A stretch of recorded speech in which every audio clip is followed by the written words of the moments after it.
మహర్షి సినిమాలో అల్లరి నరేష్ హీరో మహేష్ బాబు ఉద్దేశించి ఒక మాట అంటాడు. వాడు వేరు, వాడనుకున్నాడు అంటే చేసి చూపిస్తాడు అని. నిజంగా నాయుడి ఆలోచన, ప్రయత్నం, అనుభవం, ఆయన చేసి చూపిన పనితనం అన్నీ చూసుకుంటే నాయుడు ప్రవేశపెట్టిన విజన్ 2047 డాక్యుమెంటరీని చూస్తే అది నిజంగా నిజమనిపించింది. నాయుడు అనుకుంటే అవుతుంది అనిపించింది. అసలు ఎక్కడైనా ఆ మనిషికి దిగులు, బాధ, కోపం, ద్వేషం అనేవి ఉన్నాయా?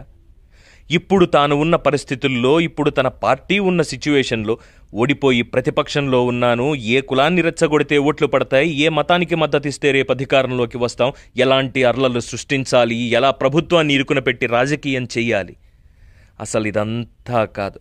అసలు ప్రజలని ఎలా ఏమార్చాలి అని కాకుండా ఎనర్జీ సెక్యూర్ ఇండియా అంటూ, వాటర్ సెక్యూర్ ఇండియా అంటూ, డెమోగ్రఫిక్ మేనేజ్మెంట్ అంటూ, ప్రపంచ పౌరులుగా భారతీయులు ఎదగాలి అంటూ, భావి నాయకత్వం అంటూ, నీ ఆలోచన విన్నప్పుడు, నీ ప్రసంగం చూసినప్పుడు ఒళ్ళు ఒక్కసారిగా పులకరించింది. ఒక్కసారిగా గతం 2020 విజన్ గుర్తొచ్చింది.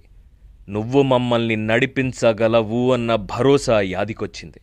గెలుపైనా ఓటమైనా నీలాంటి ముందు చూపుగల నాయకుడనే అనుసరించాలి అనిపించింది. కులం పొరలు కప్పుకున్న కళ్ళు తెరుచుకున్నాయి.